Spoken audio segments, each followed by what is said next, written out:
ప్రభువైన యేసుక్రీస్తు వారి పరిశుద్ధమైన నామం పేరిట ఈ వీడియో చూస్తున్న మీ అందరికీ నా హృదయపూర్వకమైన వందనాలు. నిన్న అంటే ఆగస్టు 15 భారతదేశానికి స్వతంత్రం వచ్చిన 78 సంవత్సరాల సందర్భంగా భారతదేశంలో ఉండే ప్రజలందరూ కూడా సంబరాలు జరుపుకుంటున్నటువంటి సమయంలో హైదరాబాద్ పట్టణంలో క్రైస్తవ ప్రార్థనా మందిరం మీద దాడి జరిగింది. పాస్టమ్మ గారు కవిత ఆమె భర్త ప్రార్థనా మందిరంలో ఉన్నప్పుడు కొంతమంది యవనస్తులు గాజుల రామారంలో ప్రార్థనా మందిరంలోనికి అక్రమంగా ప్రవేశించి పాస్టమ్మ గారి భర్తని విపరీతంగా కొట్టి ఆయన తలబాలు కొట్టి చర్చ్ లోపల ఉండే అద్దాలను పాల్గొట్టి బలిపీఠాన్ని పడగొట్టి వస్తువులన్నీ చెల్లాచెదరు చేసి దర్జాగా అక్కడి నుంచి బయలుదేరి వెళ్ళిపోయారు.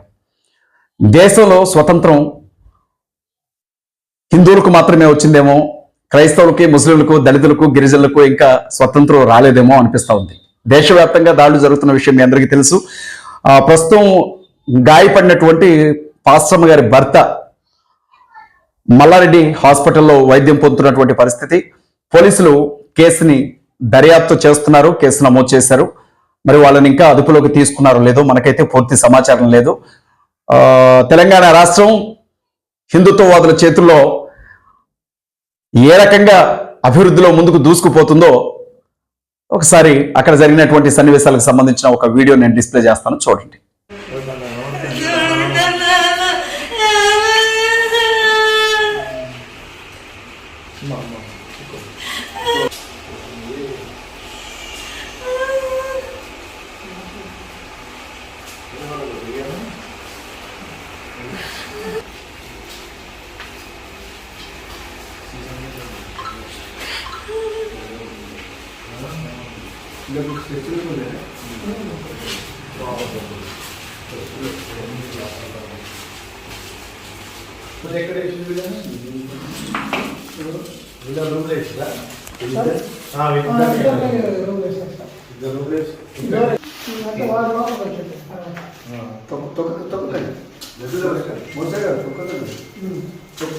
పోయింది చూడండి, కొంచెం అదే ఉండండి, బయటకు ఉండండి. రేపటి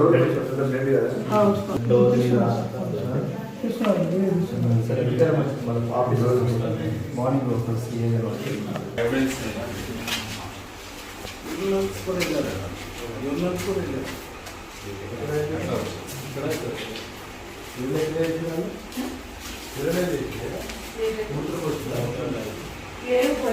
తెలియదండి.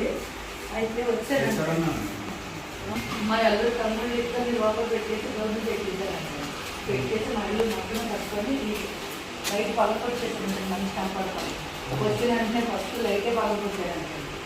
పగకొచ్చి వచ్చి గొడవద్దని చెప్పంటే వద్దని చెప్పంటే ఏం గవర్నమెంట్ పెట్టేదని మా ఇంటి అన్ని లోపల పెట్టేసి మా కంపెనీ పట్టుకొని ఇక్కడ ఉండమన్నటువంటి ఆర్కెట్టారండి. రాత్రి అక్కడ కైట్ ఎదురు ఎవరైనా చూస్తారని చెప్పని ఇక్కడ రాత్రికి వచ్చారండి. ఫస్ట్ రాగానే అర్థమే పాల్గొట్టాడంట, ఎక్కడగానే పాల్గొట్టాడంట.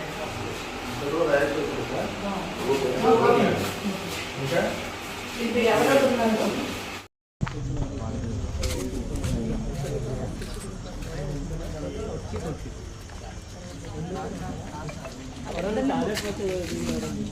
ముగ్గురు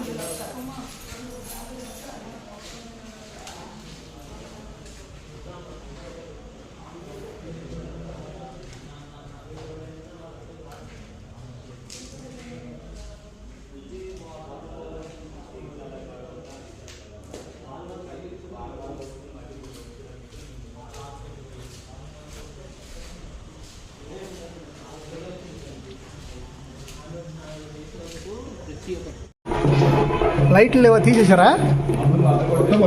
లైట్ కూడా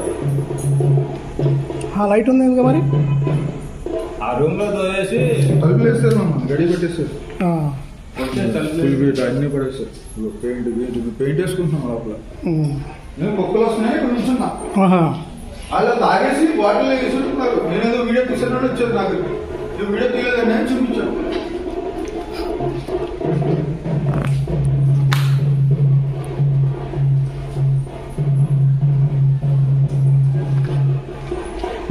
ఇలా పోలీసు వాళ్ళు కంప్లైంట్ చేయాలి ఫస్ట్. పోలీసులకు ఫోన్ వచ్చేది అప్పటి నుంచి చేస్తున్నాను. ఆ. 100 అవైలబుల్ లేదు నాకు.